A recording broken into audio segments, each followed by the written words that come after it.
Everyone, my self Kamini. पहले तो happy Navratri to all of you. आज का ये सेशन गाइस आपके लिए बहुत बहुत ज़्यादा इंपॉर्टेंट रहने वाला है। मैंने जो आपका पूरा लास्ट 10 इयर्स के क्वेश्चन पेपर को एनालिसिस करने के बाद आपके हम यूनिट वाइज चल रहे हैं। आज हम फर्स्ट यूनिट करेंगे, तो फर्स्ट यूनिट के जो मोस्ट एक्सपेक्टेड कॉन्सेप्ट्स या क्वेश्चंस आपको एग्जाम में देखने को मिलेंगे वो यहाँ हमने कवर किए हुए हैं। मैं आपके मोस्ट एक्सपेक्ट इस सीरीज में लेकर आई हूँ। बिलीव मी गाइस, आप अपनी यूनिट 1 के लिए सिर्फ और सिर्फ अगर ये सेशन पूरा कंप्लीट अटेंड कर रहे हैं या इसके सारे लगा रहे हैं, इसके बाहर आपको एग्जाम में कुछ देखने को मिलना ही नहीं है। कॉन्सेप्ट होता है, क्वेश्चन घुमा फिरा के पूछा जाता है। अब तक आप अपना थ्योरी बहुत अच्छे से पढ़ चुके हैं। This is the time for revision. हमें ये बहुत अच्छे से पता है किसी भी एग्जाम के लिए रिवीजन कितना ज़्यादा इंपॉर्टेंट रहता है। आपके पढ़ने के बाद हम आपके सारे कॉन्सेप्ट्स को यहाँ कवर करेंगे with the help of PYQs and MCQ। तो हर एक क्वेश्चन खुद में बहुत ही ज़्यादा इंपॉर्टेंट है। विदाउट वेस्टिंग एनी टाइम हम स्टार्ट करते हैं अपने क्वेश्चंस की बरसात के साथ। तो पहले क्वेश्चन से चलते हैं कि आपका what is the first question. ये आपका एक पूरा महा रिवीजन सीरीज़ है। हम यूनिट वाइज चलेंगे। आज हम यूनिट 1 अपनी पूरी यहाँ ख़त्म करने वाले हैं। यूनिट 1 के 50 मोस्ट इम्पोर्टेंट क्वेश्चंस मैं आपके लिए लेकर आई हूँ। हम स्टार्ट करते हैं अपने क्वेश्चन 1 के साथ। ठीक, क्वेश्चन को रीड करेंगे विद अंडरस्टैंडिंग। एक बार अच्छे से क्वेश्चन रीड कर लेते हैं हम। ठीक है, यहाँ पर आते हैं। Which one of the following, ये क्वेश्चन 1 से चलेंगे हम यहाँ पे। Which one of the following principles of management states that for a group of activity have the same objective there should be one head and one plan. Question पढ़ के आपको समझ में आ रहा होगा कि ये क्वेश्चन आपके किस कॉन्सेप्ट से लिया गया। ये क्वेश्चन है आपके हेनरी फ्योल के 14 प्रिंसिपल्स में से। 14 प्रिंसिपल्स आपको हेनरी फ्योल के टिप्स पे याद होनी चाहिए। हेनरी फ्योल ने हमें क्या 14 प्रिंसिपल्स दिए थे। अब बेसिकली इस क्वेश्चन में से जो हम निकालेंगे इंपॉर्टेंट एक 2-3 वर्ड्स होते हैं। इसमें हमें ये दे रखा है same objective, one head and one plan. पूरे ग्रुप का एक ही ऑब्जेक्टिव है, एक ही प्लान है, एक ही डायरेक्शन में हमारा ग्रुप वर्क कर रहा है। तो हम यहाँ ऑप्शंस देख लेते हैं। हमें क्या दे रखा है, unity of command. Unity of command क्या, इसका आंसर यूनिटी ऑफ कमांड होगा। यूनिटी ऑफ कमांड में आपको डायरेक्शन मिलता है सिर्फ एक बॉस से। डिवीजन ऑफ वर्क ऐसा कुछ भी नहीं बोल रखा। यूनिटी ऑफ डायरेक्शन का सही आंसर जो है वो होगा unity of direction. Unity of direction में आपके पास क्या होता है, पूरे ग्रुप का एक सेम ऑब्जेक्टिव होता है, सेम डायरेक्शन में पूरा ग्रुप आपका वर्क करता है और यहाँ पे उनका वन प्लान होता है। Here the right answer is unity of direction. What is, चलते हैं नेक्स्ट क्वेश्चन की तरफ। ये मैंने यहाँ आपको ये हेनरी फ्योल के पूरे 14 प्रिंसिपल का चार्ट प्रोवाइड किया हुआ है। प्लीज़ गाइज, एक बार आपको ये पता होना चाहिए कि इनके हर एक प्रिंसिपल में बेसिकली इन्होंने हमें क्या समझाए। एक एक लाइन में इसको रीड कर लीजिएगा। ये आप इसमें से एक क्वेश्चन बन सकता है आपके एग्जाम में। Next question, socially responsible behaviour. ये सोशली रिस्पॉन्सिबल बिहेवियर हमारे जो फर्स्ट यूनिट के 3 टॉपिक्स हैं, CSR, corporate social responsibility, corporate governance and business ethics. इसमें से एक क्वेश्चन फॉर श्योर आएगा ही आएगा। वो आपका मैच द फॉलोइंग में से हो सकता है, स्टेटमेंट वाले में से हो सकता है, लाइक वन लाइनर क्वेश्चन हो सकता है। इस कॉन्सेप्ट को हमें पढ़ना है। हम यहाँ इसे देख लेते हैं क्या है। Socially responsible behaviour is, socially responsible behaviour क्या होता है, never leads to improve financial performance. ऐसा तो नहीं है कि अगर कंपनी सोशली रिस्पॉन्सिबल है तो उसकी फाइनेंशियल परफॉर्मेंस इंप्रूव करने पे कोई फोकस नहीं है। ये नेगेटिव साउंड कर रहा है, यहाँ से हम इसे एलिमिनेट कर देंगे। Have adverse impact on stake holder, ये भी नेगेटिव है, इसको भी हटा देंगे। Is in firm self interest, socially responsible behaviour company के अपने हित में होता है। बिल्कुल, वो कंपनी के अपने हित में है। यहाँ से हमें आंसर सही लग रहा है, फिर भी हम लास्ट ऑप्शन देख लेते हैं।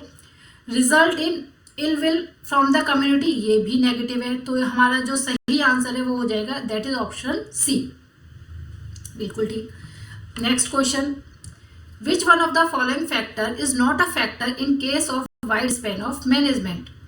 क्या वो फैक्टर है जो वाइड स्पैन ऑफ मैनेजमेंट में नहीं आएगा। ये स्पैन ऑफ मैनेजमेंट आप पढ़ चुके होंगे। स्पैन ऑफ मैनेजमेंट बेसिकली क्या होता है कि ideal number of subordinate a supervisor can guide effectively.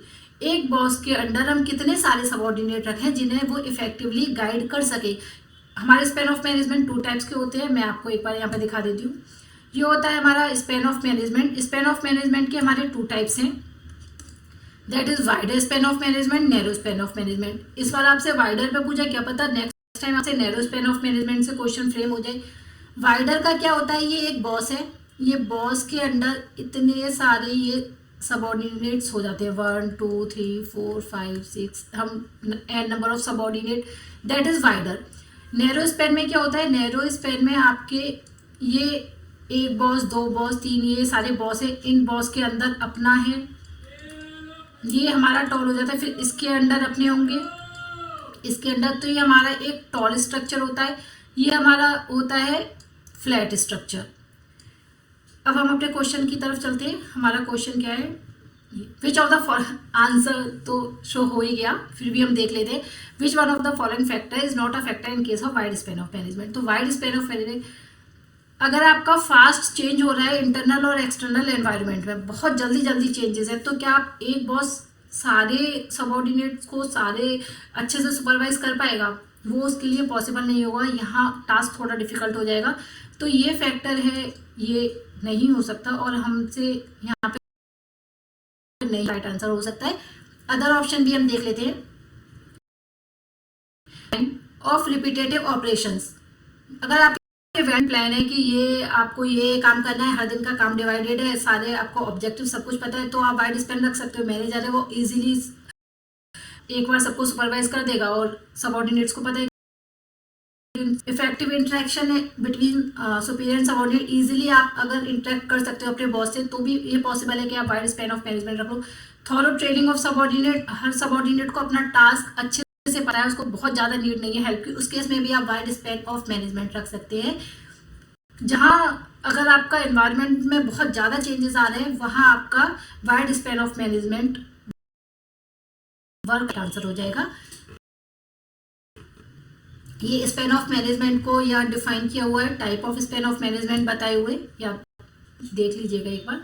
Next question, we wish to be a good citizen of every community in which we operate.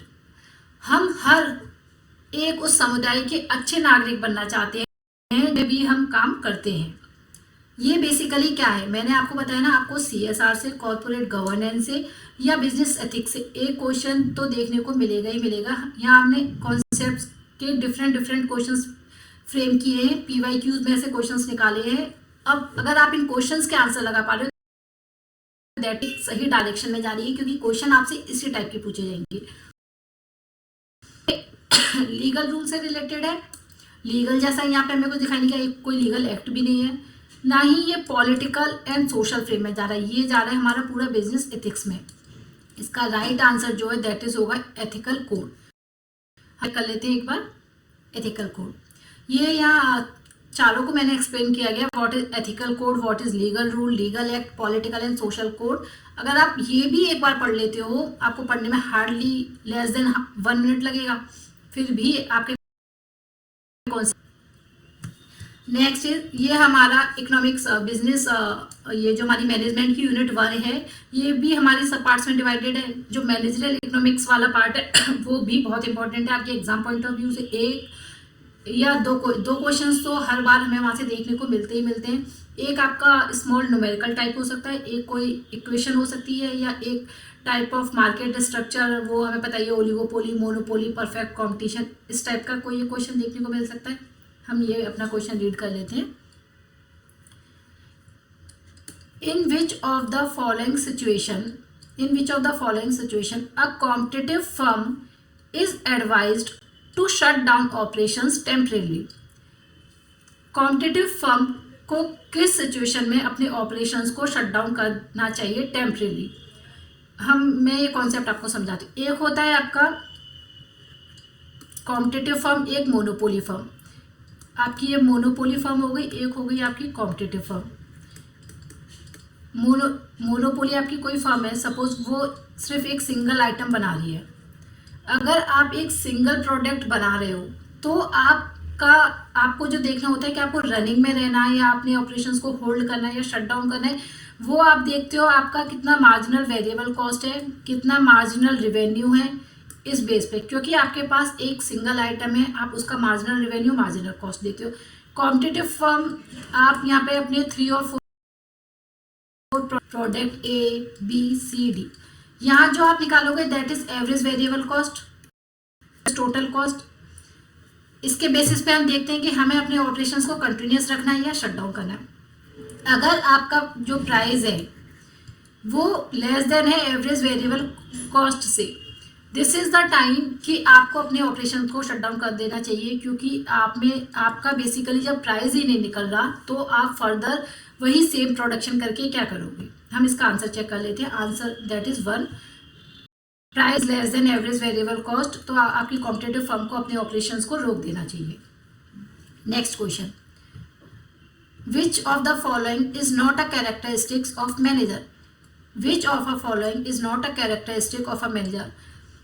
यहाँ मैं आपको एक बहुत ही नेट एग्जाम की ब्यूटी बताती हूँ। नेट एग्जाम में क्या होता है, इनका ये जो ये वर्ड है हमारा, ये नॉट मोस्ट फेवरेट वर्ड है। आपको 50% क्वेश्चंस में ये वर्ड देखने को मिलेगा। ये क्वेश्चन में कहीं भी बड़े प्यार के साथ ये नॉट वर्ड यूज़ कर देते हैं and most of the student के साथ ये गलती हो जाती है, नॉट रीड नहीं करते। बहुत इजी क्वेश्चन, अच्छा खासा आता हुआ कॉन्सेप्ट भी गलत मार्क हो जाता है। तो प्लीज़ एग्जामिनेशन हॉल में जब भी आप क्वेश्चन रीड कर रहे हो, read with understanding.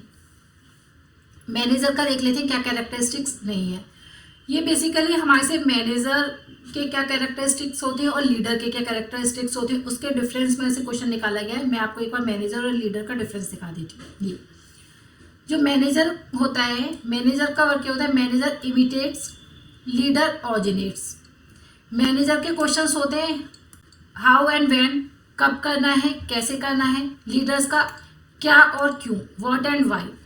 Manager accept करता है स्टेटस क्यों, लीडर चैलेंज करता है।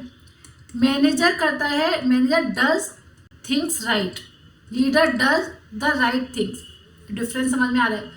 लीडर जो है वो सही चीज़ों को करेगा और जो मैनेजर है वो चीज़ों को सही करेगा। तो हमसे यहाँ पूछा गया है डज द राइट थिंग, नहीं, ये काम मैनेजर का नहीं होता, ये काम होता है लीडर का। ये करेगा जो हमारा करेगा दैट इज लीडर।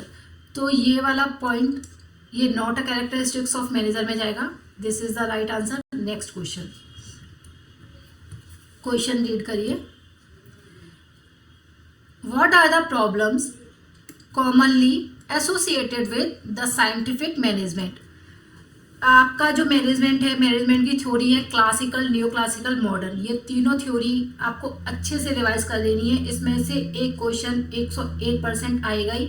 वो आपके फाउंडर हो सकते हैं, आपका ईयर वाइज आपको असेंडिंग एंडिंग ऑर्डर में लगवा सकते हैं, या कोई थ्योरी उठा के उसके बेसिक अजम्पशंस पूछ सकते हैं। हम अपने व्हाट आर द प्रॉब्लम्स, क्या प्रॉब्लम है जो एसोसिएटेड हैं with the scientific management theory से। प्रॉब्लम्स देख लेते हैं इसमें क्या दिया गया है। Managers often implement only the increased output part of the plan. है कि मैनेजर का कभी कभी फोकस सिर्फ और सिर्फ प्रोडक्शन पर ही रहता है, तो ये पॉइंट इसमें आएगा। Manager allow workers to share the benefit thus increase the labour cost, ऐसा कुछ भी नहीं है। Job becomes over simplified and repetitive often replaced by new technology. ये साइंटिफिक मैनेजमेंट का एक प्रॉब्लम है कि वर्कर्स इनसिक्योर फील करते हैं कि उनकी जॉब बहुत ज़्यादा रिपीटेटिव है, तो कहीं ऐसा ना हो कि टेक्नोलॉजी रिप्लेस कर दे उनके जॉब प्रोफाइल को। तो जो बेसिकली दो प्रॉब्लम्स है वो दैट इज हमारी ए एंड सी। हम आंसर चेक कर लेते हैं एक बार। आंसर है हमारा इसका A and C. Next question, the assumptions of rational decision making are. ये हमारी यूनिट 1 का एक टॉपिक है डिसीजन मेकिंग, उसमें से क्वेश्चन लिया गया है। क्या क्या अजम्पशंस हैं रैशनल डिसीजन मेकिंग मॉडल के। पहले हमें पता होना चाहिए कि हमारे मॉडल्स कितने हैं डिसीजन मेकिंग के। हमारा एडमिनिस्ट्रेटिव मॉडल है, इंट्यूशनल मॉडल है, रैशनल डिसीजन मेकिंग मॉडल है। रैशनल डिसीजन मेकिंग मॉडल हमारा टाइम कंज्यूमिंग होता है as compare to intuitive model. Intuitive model में आप बेसिकली प्रेफरेंसेस आपको पता होती हैं, आप अपने इंट्यूशन के बेसिस पे बहुत जल्दी सॉल्यूशन पे पहुंच जाते हो। लेकिन रैशनल डिसीजन मेकिंग मॉडल में आपको स्टेप बाय स्टेप चलना होता है। इसके स्टेप्स में क्या होता है, आप भी इसके साथ अपने माइंड में रिवाइज करते चलिए कि आपने इस मॉडल में बेसिकली पढ़ा क्या है, क्या आपने जो पढ़ा है उसी टाइप क्वेश्चन डिफरेंट फ्रेम हो रहा है, आपने कॉन्सेप्ट डिफरेंट पढ़ा हुआ है, तो प्लीज़ इसको अच्छे से रिवाइज कर लीजिए। रैशनल डिसीजन मेकिंग मॉडल में हमें पता होता है कि पहले हम अपनी प्रॉब्लम है कि ये प्रॉब्लम है, क्या क्राइटेरिया रहेगा प्रॉब्लम को सॉल्व करने का, क्राइटेरिया के बाद हर क्राइटेरिया की क्या क्या वेटेज है, क्या हमारे पास पॉसिबल ऑल्टरनेटिव सॉल्यूशंस हैं, हर सॉल्यूशन की वेटेज होती है, फिर क्या मोस्ट फेवरेबल सॉल्यूशन है, इवेल्युएट करते हैं सारे सॉल्यूशंस को, इम्प्लीमेंट करते हैं, then we goes to a final decision choice. तो इसके एजम्पशंस में जो क्या एजम्पशंस में क्या क्या है हमसे वो पूछा गया है। ये प्रेफरेंसेस आर नॉट क्लियर, हाँ होता है। Preferences are not constant and stable, होता है। Problem is clear and unambiguous, ये नहीं होता है, क्योंकि जो रैशनल डिसीजन मेकिंग मॉडल होती है वो प्रॉब्लम आपकी नॉट क्लियर होती है, प्रॉब्लम नॉट क्लियर होती है और ये एम्बिगुअस होता है। No time and cost constant, ये होता है। Final choice will maximise pay off, ये भी होता है। तो ABDE, दैट इज आंसर 4। इस टाइप के क्वेश्चन आपको एक ट्रिक बता रही हूँ गाइस, प्लीज वो ट्रिक अगर आप एग्जामिनेशन हॉल पे यूज कर रहे हैं तो आपका ये जो आप आंसर आप अगर 1 मिनट में लगा रहे हो तो वो आधे मिनट टाइम में आप कर पाओगे। आपने ये रीड किए, सपोज आपने थर्ड वाला रीड किया, आपको पता है कि सी इसमें नहीं होगा, सी नहीं होगा, इसके बाद आप डायरेक्ट ऑप्शंस पे जाओ, इसमें सी है ये नहीं होगा, इसमें सी है ये नहीं होगा, इसमें सी है ये नहीं होगा, आपको पता चल गया कि आपका आंसर 4 होने वाला है। इसके बाद आपको क्या डी और ई पढ़ने की जरूरत पड़ी? नहीं, आपको ये रीड करना ही नहीं है। इस टेक्निक से आप अपना टाइम सेव करोगे। आप इस टाइप के क्वेश्चंस को ऑप्शन एलिमिनेशन टेक्निक सेंड करिए। नेक्स्ट क्वेश्चन, ये इसका राइट आंसर हमने देख लिया, ABD एंड E ओनली।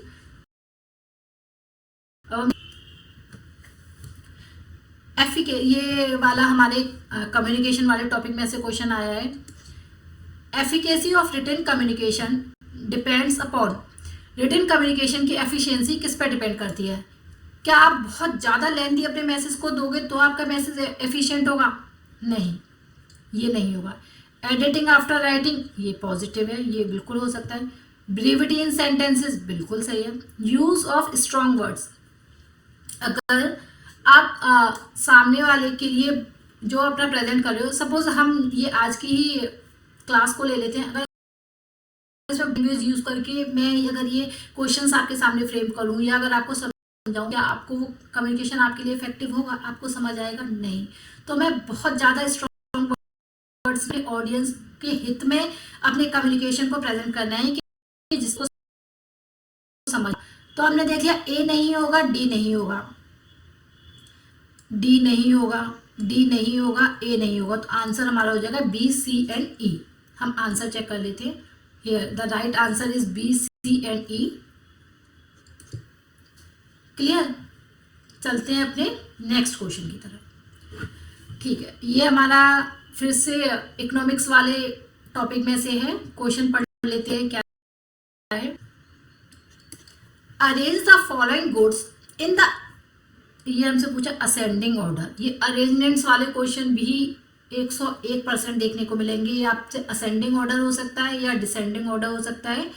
यहाँ हमसे लगवाए गए गुड्स असेंडिंग ऑर्डर।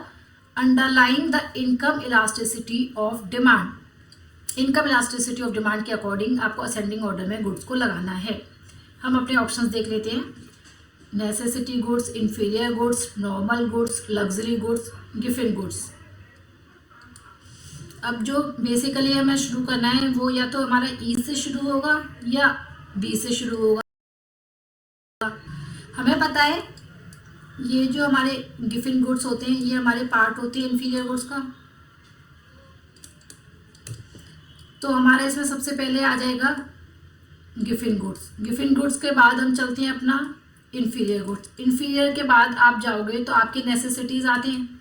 नेसेसिटीज के बाद नॉर्मल जो आपके गुड्स होंगे आप बोलोगे। नॉर्मल गुड्स के बाद आप लास्ट में जाओगे लग्जरी पर। तो ये इसका प्रोसेस हो जाएगा। अब हम चलते हैं अपने प्रोसेस की तरफ, दैट इज ई, बी, ए, ई, ये हमारा इसका करेक्ट आंसर हो जाएगा। आंसर चेक कर लेते हैं। एग्जैक्टली आंसर इसका EBACD। नेक्स्ट क्वेश्चन, ये आ गया हमारा, जो मैंने आपको बताया था ना कि आपके पास थ्योरी से मैच द फॉलोइंग हो सकता है, थ्योरी से असेंडिंग डिसेंड होता है, या थ्योरीज का कोई कॉन्सेप्ट डायरेक्ट पूछ सकते हैं। अब हम ये अपनी मैनेजमेंट की थ्योरीज देख लेते हैं। ये operational management, behavioural approach, social system approach and 7S approach. Operational management theory किसने दी? अब बहुत अच्छे से पता होना चाहिए। Operational management theory was given bye,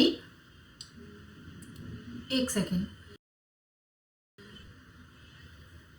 हाँ, ऑपरेशनल मैनेजमेंट थ्योरी है हमारी Henry Fayol, and behavioural approach was given by Elton Mayo, social system approach Pareto, 7S framework McKinsey का 7S फ्रेमवर्क है, वो आपको अच्छे से पढ़ना है। क्या उनके 7S हैं, उसमें क्या हार्ड एलिमेंट है, क्या सॉफ्ट एलिमेंट है, इसका आंसर चेक करा देते हैं। ये यहाँ पे आपको मैकिन्सी का 7S फ्रेमवर्क मैंने पूरा बहुत अच्छे से एक्सप्लेन किया हुआ है। प्लीज़ एक बार इस स्लाइड को आप रीड कर लीजिएगा। इनके 7S क्या है? Strategy, structure, style, skills, system, shared values and staff. इनको भी further hard element and soft element इनमें डिवाइड किया गया है, पर भी क्वेश्चन बन सकता है। ये आप पढ़ लीजिएगा कि क्या इनके हार्ड एलिमेंट है, क्या सॉफ्ट एलिमेंट है। पैरेटो ने जो हमें दिया था that is social system approach. Fayol का operational management theory, and Elton Mayo का था हमारा बिहेवियरल अप्रोच। इसका आंसर दिखा देती हूँ, ठीक है। आंसर इसका देख लीजिए, आंसर दैट इज थर्ड। अब हम चलते हैं अपने नेक्स्ट क्वेश्चन की तरफ। Who is known as the father of brain storming? Brain storming के फादर कौन है? ये भी हमारा एक इम्पॉर्टेंट। ब्रेन स्टॉर्मिंग बेसिकली क्या टेक्निक होती है मैं आपको बता देती हूँ। आपके पास कोई भी प्रॉब्लम है, आपको उसके नंबर ऑफ पॉसिबल सॉल्यूशंस निकालने हैं। एक मॉडरेटर होता है, वो एक ग्रुप को गाइड करता है। क्या नंबर ऑफ क्वांटिटी पे हमारा फोकस रहता है कि maximum possible idea generation technique है कि मैक्सिमम कितने हमारे पास आइडियाज आप जनरेट कर सकते हो। तो ब्रेन स्टॉर्मिंग के फादर कौन है? ब्रेन स्टॉर्मिंग के फादर है हमारे एलेक्स एफ ऑसबॉर्न। ऑसबॉर्न ने ये टेक्निक को डेवलप किया था। इसको याद करने की एक मैं आपको ट्रिक बता देती हूँ जिससे कि आप ये कभी भी भूलो। बॉर्न विथ ब्रेन, बॉन्ड किसके साथ होते हो? ब्रेन के साथ। तो ऑस इधर से हमने ले लिया ऑसबॉर्न, ब्रेन स्टॉर्मिंग। अब आई थिंक आपको ये बहुत अच्छे से आएगा। नेक्स्ट फादर, ये इसका आंसर है ऑसबॉर्न। नेक्स्ट क्वेश्चन, ये जो फर्दर उस ऑप्शंस में हमारे जितने भी फाउंडर्स के नेम है ये मैंने यहाँ की गिलबर्ट का क्या था। इस बार क्वेश्चन आपसे ब्रेन स्टॉर्मिंग का क्या पता नेक्स्ट टाइम आपसे पूछ लें कि टाइम एंड मोशन स्टडी के फाउंडर कौन है? That is Frank and Gilbert. Peter F Drucker, father of management, ये आप देख लीजिए। नेक्स्ट क्वेश्चन, क्वेश्चन लेंथी देख के हमें कभी क्वेश्चन का जो बेसिकली उसका आंसर आप क्वेश्चन से 2 या 3 वर्ड को कोरिलेट करोगे, आप आंसर तक बहुत आराम से पहुंच जाओगे।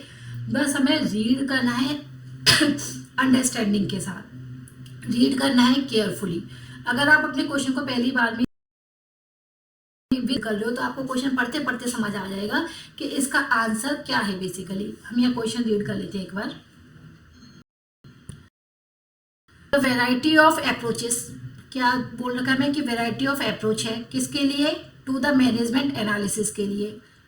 एन नंबर ऑफ रिसर्च हैं, नंबर ऑफ डिफरेंट व्यूज हैं, जिससे कि क्या हो रहा है रिजल्ट में हमारे पास कंफ्यूजन हो रहा है कि मैनेजमेंट बेसिकली क्या है, मैनेजमेंट की क्या थ्योरी है, मैनेजमेंट साइंस है, आर्ट है, क्या है, हम कैसे एनालाइज करें। इस पूरी जो थ्योरी को नाम दिया गया दैट इज थ्योरी ऑफ जंगल। अब ये पूछा गया है कि ये थ्योरी किसने दी थी? Theory of jungle. N number of theories, n number of research, n number of concept ने जो एक मैनेजमेंट का पूरा फ्लड बना दिया है, इतना कंफ्यूजन क्रिएट कर दिया है, दैट इज थ्योरी ऑफ जंगल। ये थ्योरी ऑफ जंगल किसने दी थी? Theory of jungle given by Harold कुन। उसने ये थ्योरी दी थी, आप इसे अच्छे से याद कर लीजिए। इसे याद करने की एक ट्रिक है, लाइक कि हम यहाँ से लेते हैं ओल्ड, यहाँ से लेते हैं थ्योरी ऑफ जंगल। लाइक जो पहले हम जब आदिवासी के टाइम से चले कि आदिवासी लोग कहाँ रहते थे, जंगलों में रहते थे, तो हेरोल्ड कून्स ने जो थ्योरी दी that is theory of jungle. आपको ये याद हो गया, ब्रेनस्टॉर्मिंग के फादर याद होंगे थ्योरी ऑफ जंगल के। नेक्स्ट क्वेश्चन, इसका राइट आंसर हेरोल्ड कून्स, ये दिया है 1961 में। इन्होंने दिया था कि flood of management theory created a great deal of confusion. Next, इस क्वेश्चन से आपको पता चल रहा होगा कि आपका CSR एथिक्स कॉर्पोरेट गवर्नेंस वाला पार्ट कितना इंपॉर्टेंट रहने वाला है। एक ऐसे क्वेश्चन आपको देखने को 100% मिलेगा। क्वेश्चन रीड कर लेते हैं। What represents a basic conviction that a specific mode of conduct or end state of existence is personally or socially preferable to an opposite or converse mode of conduct or end state of existence। Personally आपके लिए क्या socially preferable behaviour होता है, क्या नहीं होता। इस क्या एथिक्स नहीं होगा, एथिक्स होते हैं हमारे that is guided by society.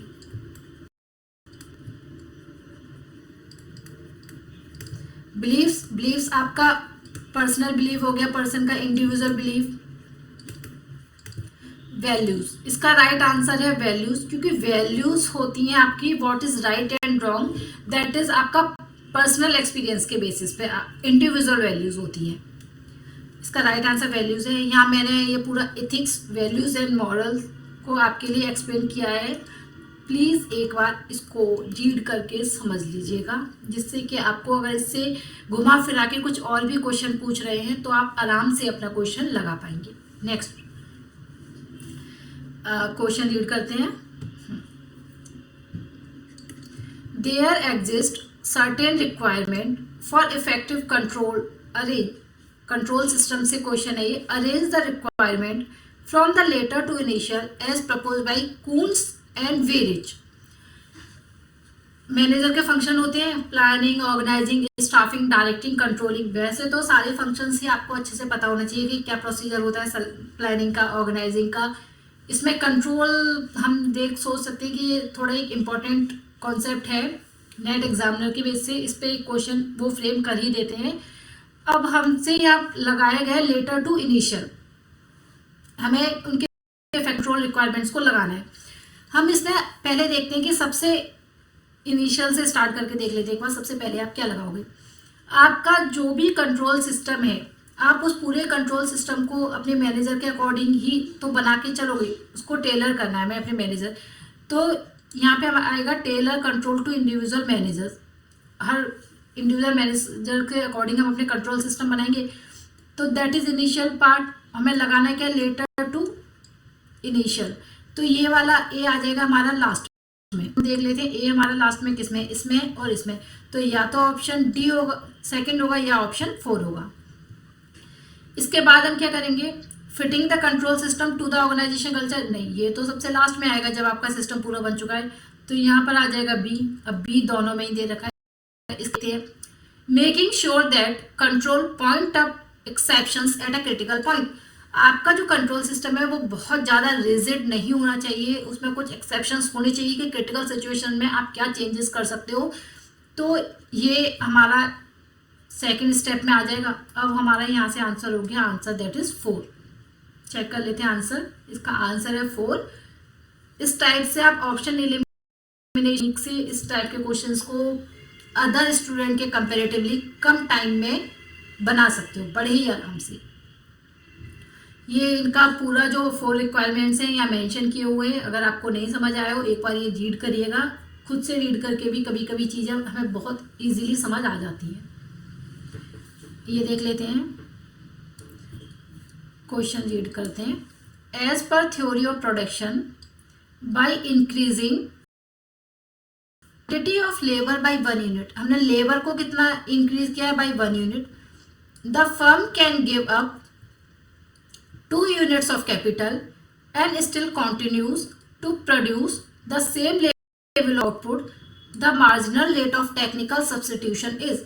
ये जो क्वेश्चन पूछा गया हमसे पूछा गया है एमआरटीएस। ये एक न्यूमेरिकल क्वेश्चन है, न्यूमेरिकल सेकंड्स में सॉल्व करने वाला क्वेश्चन है, बहुत ज़्यादा हार्ड नहीं है। एमआरटीएस का फॉर्मूला पता है तो आप विद इन अ सेकेंड ये क्वेश्चन आराम से लगा लोगे। यहाँ पे नेट एग्जाम में अक्सर स्टूडेंट के क्वेश्चंस रहते हैं कि क्या हमें न्यूमेरिकल पार्ट बहुत ज़्यादा देखने को मिलेगा, अगर न्यूमेरिकल में से आएंगे या किस टाइप के न्यूमेरिकल। तो ये नेट मैनेजमेंट एग्जाम में न्यूमेरिकल कोई बहुत ज़्यादा टेक्निकलिटी नहीं रहती। न्यूमेरिकल में बहुत ज़्यादा कैलकुलेशन आपसे नहीं लगवाने वाले। Most favourite topic for numerical examiner के लिए जो है वो आपका न्यूमेरिकल बन जाता है। एक्सचेंज रेट में से हो सकता है, जीडीपी जीएनपी कैलकुलेट करने को ऑफ डिमांड में से न्यूमेरिकल आ जाता है। और अगर हम आपका फाइनेंस अकाउंटिंग वाली यूनिट में से लें तो रेशियो, पीवी रेशियो में से न्यूमेरिकल देखने को मिल जाएगा। रेशियो में भी सारे रेशियो नहीं करने हैं, कुछ बहुत ही लाइक करेंट रेशियो में से आ जाता है, और liquid ratio, data turnover ratio, PV ratio, ये कुछ मोस्ट फेवरेट टॉपिक्स हैं एग्जामिनर के, ये कवर कर लीजिए। इसमें भी अगर कोई लेंथी कैलकुलेशन वाले हैं वो आपको नहीं करनी, आपसे उस टाइप के क्वेश्चंस नहीं पूछे जाते। क्वेश्चन जो आपसे पूछे जाएंगे वो सिर्फ 1 या 2 स्टेप में आपकी कैलकुलेशन हो रही है, इस टाइप के न्यूमेरिकल पार्ट आपको देखने को मिले। अगर यहाँ आप एमआरटीएस का फॉर्मूला लगाएंगे, आपका ये न्यूमेरिकल बना हुआ रखा है। एमआरटीएस का फॉर्मूला हमारा होता है क्या है, मैं दिखा देती हूँ आपको। ये हमारा एमआरटीएस है, marginal rate of technical substitution, change in capital, change in labour. Change in capital कितना यूनिट हुआ, 2। चेंज इन लेबर 1, 2/1, आंसर हो गया हमारा 2। इसका आंसर दिखा देती हूँ मैं इसको, आंसर इसका 2 है। ये क्वेश्चन हमारा हो गया। Next, which one of the following approaches state that there are no universal rules for managers to follow in order to perform the job। आप अपना कोई भी जॉब कर रहे हो, एक मैनेजर के n नंबर ऑफ टास्क होते हैं, इन्होंने बोला उसके लिए कोई भी एक यूनिवर्सल रूल नहीं है। हर सिचुएशन के अकॉर्डिंग आपको अपना जॉब में चेंजेस करने पड़ेंगे, अपने डिसीजन, अपने वर्किंग प्रोफाइल में। तो ये आता है हमारा इसमें कंटिजेंसी अप्रोच में। कंटिजेंसी अप्रोच में सिचुएशन के अकॉर्डिंग मैनेजर को अपना वर्किंग स्टाइल चेंज करना होता है। Right answer is a. ठीक है, नेक्स्ट क्वेश्चन। ओके, ये यहाँ से आपके जो टॉपिक्स हैं वो सारे बहुत ही अच्छे से कवर हो रहे हैं, आपका हर एक टॉपिक रिवाइज हो रहा है। फर्स्ट के थ्रू हम पूरी ही कंप्लीट कर लेंगे। इसके बाद फर्स्ट यूनिट में इससे बाहर कोई क्वेश्चन बनना ही नहीं है। इसके बाहर आपको कुछ भी पढ़ने की जरूरत नहीं है, सिर्फ ये जो सारे कॉन्सेप्ट्स हैं इनको आप बहुत अच्छे से रिवाइज कर लो। डेफिनेटली आपकी यूनिट 1 कंप्लीट है। ठीक है, क्वेश्चन क्या है, the best level of output for a perfectly competitive firm in short run is a point where price is equal to marginal revenue and marginal cost provided that. हमने अभी देखा था कि कॉम्पिटिटिव फर्म जो check करती है वो अपना चेक करती है एवरेज वेरिएबल कॉस्ट के साथ। अगर एवरेज वेरिएबल कॉस्ट से प्राइस कम है, that is a situation to shut down. आप इस सिचुएशन में शट डाउन कर सकते हैं अपना टेम्परेरी। अगर आपका इससे ज़्यादा है तो वो आपके लिए, हमसे पूछा क्या है, short run point where the provided best level. तो बेस्ट लेवल के लिए आ जाएगा price is greater than average variable cost. हम इसका आंसर चेक कर लेते हैं, answer is B, that is right. Next, what is the role of advertisement in a perfectly competitive market. ये हमारा जो मार्केट स्ट्रक्चर है उसमें से क्वेश्चन लिया गया है। मार्केट में एडवर्टीजमेंट्स का क्या रोल होता है। बेसिकली हम एडवर्टाइजमेंट करते हैं, उससे 2 टाइप की है। कोई भी आप एक कंपनी ले लो, एन नंबर ऑफ प्रोडक्ट बना रही है, HUL ले लो, या कोई भी स्पोर्ट्स से रिलेटेड ले सकते हो, व्हीकल से एडवर्टाइजमेंट कर रही है। या तो वो एक अपने सिंगल प्रोडक्ट के लिए डिमांड इंक्रीज, कंपनी के ओवरऑल प्रोडक्ट लाइन के लिए डिमांड इंक्रीज होगी। ये रोल होता है एडवर्टाइजमेंट का। अब सपोज हमने एडवर्टाइजमेंट उससे रिलेटेड शुरू कर दिया कि CNG एज कम्पेयर टू ये इलेक्ट्रिक व्हीकल्स हमारे पेट्रोल या डीजल व्हीकल से ज़्यादा बेटर है हमारे लिए। तो इससे डिमांड सिर्फ एक कंपनी के लिए ना बढ़ के वो जो सारी कंपनीज हैं इलेक्ट्रिक व्हीकल्स बना रही हैं उन सब के लिए ही डिमांड इंक्रीज हो रहा है। तो हमारा परफेक्ट कंपटीशन में क्या एडवर्टाइजमेंट पे बहुत ज़्यादा फोकस होता है? नहीं, एडवर्टाइजमेंट कॉस्ट होती है वो होती है, हम जीरो लेके चलते हैं क्योंकि there are n number of buyer and seller about the market. उनको सारे ऑप्शंस पता है, उनके पास क्या है, हर एक बायर को सेलर की नॉलेज है, सेलर को के पास एक लार्ज मार्केट साइज है। तो जो एडवर्टाइजमेंट का परफेक्ट कॉम्पिटिटिव मार्केट पे इफेक्ट आता है बेसिकली वो आता है enlarging the market size. Informative नहीं होती क्योंकि जो बायर है वो ऑलरेडी उसके पास कंप्लीट इंफॉर्मेशन है। एसेंशियल फॉर सर्वाइवल ऐसा नहीं है। इन्फ्लुएंसिंग बायर बिहेवियर इसका बहुत ज़्यादा इस पर इम्पैक्ट नहीं आता। जो परफेक्ट कॉम्पिटिटिव मार्केट में एडवर्टाइजमेंट का इम्पैक्ट आएगा that is enlarging market size. इसका आंसर देख लिया, answer is B, that is right. Next question, next question, a price ceiling below the equilibrium price of a commodity leads to। अगर price ceiling से भी आप नीचे अपनी किसी कॉमोडिटी का प्राइस फ्रेम कर रहे हो तो एज अ रिजल्ट मार्केट में क्या होगा, ये हमसे यहाँ पूछा गया। प्राइस सीलिंग क्या, बेसिकली प्राइस सीलिंग वो मैक्सिमम प्राइस है जो कि हमारी गवर्नमेंट फिक्स करती है। उस प्राइस से ऊपर आप अपनी कॉमोडिटी का प्राइस चार्ज नहीं कर सकते। इंडिया में बेसिकली ये प्राइस सीलिंग फिक्स्ड है, लाइक शुगर में, व्हीट में, राइस में, ये यहाँ एक्सप्लेन किया हुआ है। Means maximum price of a commodity fixed by the government that the sale from the buyers. In India price ceiling is essential imposed on necessary items like wheat, rice, oil, sugar, etc. अब ये जो पूछा गया हमसे, ये पूछा गया है कि से भी नीचे प्राइस लेकर आ रहे हो तो क्या होगा। अगर किसी भी कमोडिटी का प्राइस कम हो रहा है तो आप उसे ज़्यादा खरीदोगे या कम खरीदोगे? आप उसको ज़्यादा ही खरीदोगे। ज़्यादा खरीदोगे तो मार्केट में क्या वो ज़्यादा रहेगी या कम रहेगी? तो कमोडिटी गलत तो नहीं होगा, कमोडिटी शॉर्टेज हो सकती है क्योंकि रेट कम हुआ, आपने बहुत ज़्यादा मार्केट से उसको खरीद लिया तो शॉर्टेज हो गया। डिमांड इरोजन बिल्कुल नहीं होगा। ब्लैक मार्केटिंग हो सकती है कि प्राइस कम होने के साथ लोगों अमाउंट ले लिया, बाद में उसको ब्लैक मार्केटिंग में निकले, तो हमारे पास ऑप्शन हो जाएंगे बी एंड डी। हम अपना आंसर चेक कर लेते हैं। Right answer is B and D. Next question, next question की तरफ चलते हैं। ओके, क्वेश्चन रीड करते हैं। Which of the following characteristics of effective manager. Problem solving technique होती है, उसकी कॉन्सेप्चुअल होती है, कॉग्निटिव होती है, ये सारी टेक्निक्स होती हैं। हमसे यहाँ क्रिएटिव पूछा गया है। क्रिएटिव में कॉग्निटिव नहीं आता, क्रिएटिव में आपका कॉन्सेप्चुअल ब्लॉक्स आता है। डाइवर्जेंट थिंकिंग क्रिएटिव में आएगा। एक होता है कन्वर्जेंट थिंकिंग, एक होता है डाइवर्जेंट थिंकिंग। डाइवर्जेंट थिंकिंग में क्या करना है आपको, आउट ऑफ द बॉक्स सोचना है, समथिंग न्यू, समथिंग इनोवेटिव। तो हमारा जो राइट आंसर हो जाएगा दैट इज, एक सेकंड में इसका आंसर चेक करा लीजिए आपको, बी एंड सी बिल्कुल। इसका conceptual blocks and divergent thinking. Next question, ये हमारा ऑर्गेनाइजेशन स्ट्रक्चर में से क्वेश्चन आ गया कि सिंपल स्ट्रक्चर क्या होता है, फंक्शनल स्ट्रक्चर क्या होता है, टीम स्ट्रक्चर क्या होता है, लर्निंग ऑर्गेनाइजेशन स्ट्रक्चर क्या होता है। मैच द फॉलोइंग है। अच्छा गाइस, आपको ये तो पता है कि पेपर 2 के 100 क्वेश्चंस होंगे, जो आपका सब्जेक्ट स्पेसिफिक है। यहाँ मैनेजमेंट की क्लास में मैनेजमेंट के 100 क्वेश्चंस देखने को मिलेंगे। अब ये जो आपके 100 क्वेश्चन है ये फर्दर किस टाइप से होंगे, इसका आइडिया है आपको? 100 क्वेश्चन जो 40 क्वेश्चंस होंगे वो सिंगल ऑप्शन क्वेश्चंस होंगे। लाइक आपसे डायरेक्टली पूछ लिया, जैसे वो क्वेश्चन है who is the father of brainstorming, एक आंसर आपको लगाना है, ऑसबॉर्न, एक टिक किया, ऐसे आपके 40 क्वेश्चंस निकल गए। जो आपके 25 क्वेश्चंस हैं वो आपको मल्टीपल से, लाइक कि आपसे क्वेश्चन दे दिया what are the assumptions of Walter model of dividend, और यहाँ पे आपको 6 या 7 अजम्पशंस दे दिए।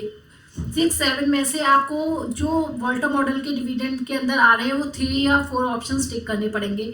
लाइक साइंटिफिक मैनेजमेंट के एजम्पशंस ले लिए तो उसमें से आपको 3 या 4 ऑप्शन सेलेक्ट करने पड़ेंगे। आपके मैच द फॉलोइंग आपको 10 क्वेश्चन देखने को मिलेंगे। एजर्शन एंड रीजनिंग या स्टेटमेंट वाले हम को मिलेंगे। 10 क्वेश्चंस आपके होंगे। आपके पास 2 केस स्टडी आएंगी, डिफरेंट डिफरेंट यूनिट में से आएंगी। हर एक केस स्टडी के 5 क्वेश्चंस होंगे। 10 क्वेश्चंस आपको उस टाइप के देखने को मिलेंगे। और आपके जो 10 क्वेश्चंस हैं वो आएंगे अरेंजमेंट वाले। वो आपसे असेंडर में लगवा सकते हैं, डिसेंडिंग ऑर्डर में लगवा सकते हैं। तो आपके जो टोटल 100 क्वेश्चंस हैं वो इस टाइप के पैटर्न में डिवाइड होंगे। तो हर एक तरीके का क्वेश्चंस हमें लगाना है। अब हम अपने क्वेश्चन की तरफ। सिंपल स्ट्रक्चर क्या होता है, ऑप्शंस रीड करते हैं। A structure that supports an organization capacity continuously adapt and change। आप कंटिन्यूसली चेंज हो रहे हो, अडेप्ट हो रहे हो हर नई सिचुएशन के साथ। ये किस केस में होता है? ये होता है हमारा लर्निंग में। Learning is a never ending process. आप हर दिन कुछ नया सीखते हो। ऑर्गेनाइजेशन में अगर वो चेंज और अडेप्ट कर रहा है, that is learning organisation structure. A structure in which the entire organization is made up of work group। Work group यहाँ हमने ये टॉप पॉइंट लिया बस, वर्क ग्रुप। ग्रुप्स है तो that is team organisation structure. Next, it is an organisational design that group similar occupational specialities together. हर एक मतलब हमने ऐसे डिपार्टमेंट टाइप बना दिया जो सिमिलर एक्टिविटीज है, that is functional organisation structure. And the last one is, it is an organizational design with low departmentalization, wide span of control and little formalization। ये हमारा बहुत ही बेसिक एक सिंपल ऑर्गेनाइजेशन स्ट्रक्चर दिया गया है। तो 1 का हो जाएगा 4। क्लियर है? आंसर देख लेते हैं। ठीक, यहाँ आंसर ये डायरेक्टली ऐसे दिए, इसमें आंसर ऐसे दिया है। सिंपल ऑर्गेनाइजेशन स्ट्रक्चर का ये आंसर है। It is an organisation design with low departmentalization, wide span of control and little formalization। बिल्कुल ठीक। फंक्शनल को हमने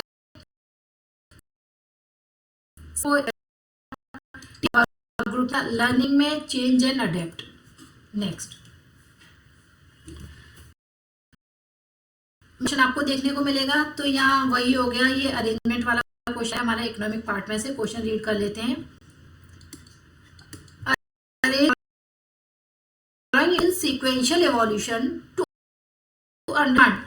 कंज्यूमर डिमांड समझने के लिए आप ये इकोनॉमिक आइडेंटिटीज हैं, इनका हमसे सीक्वेंस पूछा गया है। एक बार क्या होता है, ये आपने अगर इकोनॉमिक्स वाला अपना टॉपिक कवर किया है तो आप उससे भी पहले आपने इकोनॉमिक टॉपिक में क्या पढ़ा। हमारे पास आया यूटिलिटी एनालिसिस। ये हमारा इसमें हो जाएगा सबसे पहले, यहाँ पे आ जाएगा बी। हमने यूटिलिटी को यूटिलिटी एनालिसिस के बाद हम सीधे जाते हैं इनडिफरेंस कर्व एनालिसिस। अच्छा, आपको ये पता होना चाहिए who gave the concept of indifference curve analysis. ये जिसको भी पता है प्लीज कमेंट बॉक्स में मेरे को बताइए, who gave the concept of indifference curve analysis. Indifference curve analysis में बेसिकली क्या होता है ये भी आपको पता होना चाहिए।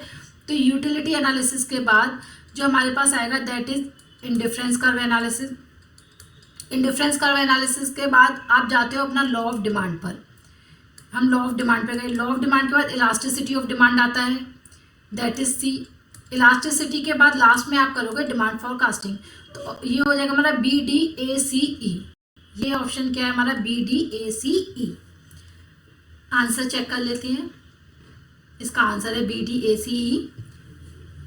कमेंट बॉक्स में आप जरूर बताइएगा कि इंडिफरेंस कर्व एनालिसिस का कॉन्सेप्ट किसने दिया था। अगर आपको पता है तो आपकी प्रिपरेशंस एक बहुत ही सही डायरेक्शन में जा रही है।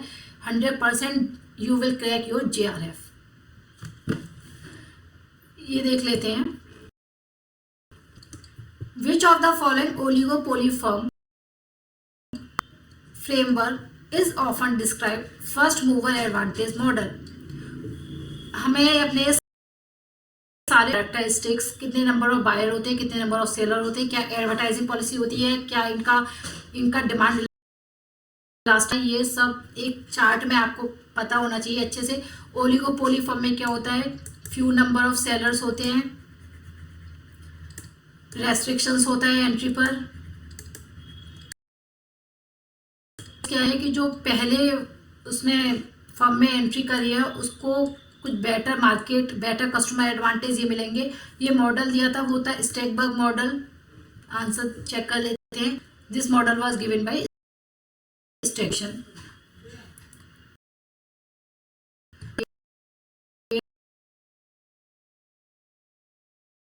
ईयर एक क्वेश्चन तो देखने को मिलता ही मिलता है। ये मॉडल आपको अच्छे से पता होना चाहिए। पहले मैं आपको बता देती हूँ total decision making model, type of decision making model हमारे हैं कितने पूछा जाता है। That is rational decision making model, rational model, administrative model, institutional model, political model, garbage care model. ये सारे मॉडल का बेसिकली एक एक लाइन में आप मीनिंग कर लीजिए। आपको पता होना चाहिए कि किस मॉडल में क्या दिया हुआ है। अब हम देख लेते हैं। ये उसमें हमसे पूछा गया था क्या क्या अजम्पशंस हैं डिसीजन मेकिंग मॉडल की। यहाँ पूछा गया है नॉट। इस क्वेश्चन में अगर हम आते हैं तो that is not an assumption. Incomplete information and agreed goal, structure problem, high level of certainty regarding the environment. ये जो होता है रैशनल डिसीजन मेकिंग मॉडल में हमारे पास इंफॉर्मेशन जो होती है that is a complete information, incomplete नहीं होती। और हमसे यहाँ नॉट पूछा गया है तो इसका राइट आंसर ये हो जाएगा। स्टूडेंट्स आज के लिए हम अपने 25 क्वेश्चंस रखते हैं। जो इस यूनिट के लास्ट 25 क्वेश्चन हैं हम अपने नेक्स्ट सेशन में कवर करेंगे, क्योंकि आपके जितने भी कॉन्सेप्ट इन 25 क्वेश्चंस के थ्रू हमने किए हैं वो सारे बहुत अच्छे से क्लियर हो गए होंगे, क्योंकि हमने डिफरेंट टाइप ऑफ क्वेश्चंस एक ही कॉन्सेप्ट पर लगाए हैं। तो अब आपको पता चल गया होगा कि आपसे कॉन्सेप्ट पे किस टाइप का क्वेश्चन फ्रेम हो सकता है। प्लीज़ इस सेशन को एक बार फिर से अच्छे से रिवाइज कर लीजिए। इसके बाद आपको इस यूनिट में फर्दर कुछ भी पढ़ने की जरूरत नहीं है। और आगे के नेक्स्ट 25 क्वेश्चंस भी बहुत बहुत ज़्यादा इंपॉर्टेंट है। इनसे बाहर क्वेश्चन पेपर में आपको देखने को नहीं मिलेगा। तो नेक्स्ट सेशन भी जरूर अटेंड करिएगा। अगर सेशन पसंद आया हो तो please like and subscribe my channel. अगर आपकी कोई भी क्वेरी है तो let me know in the comment box. Thank you. Have a nice day. Bye.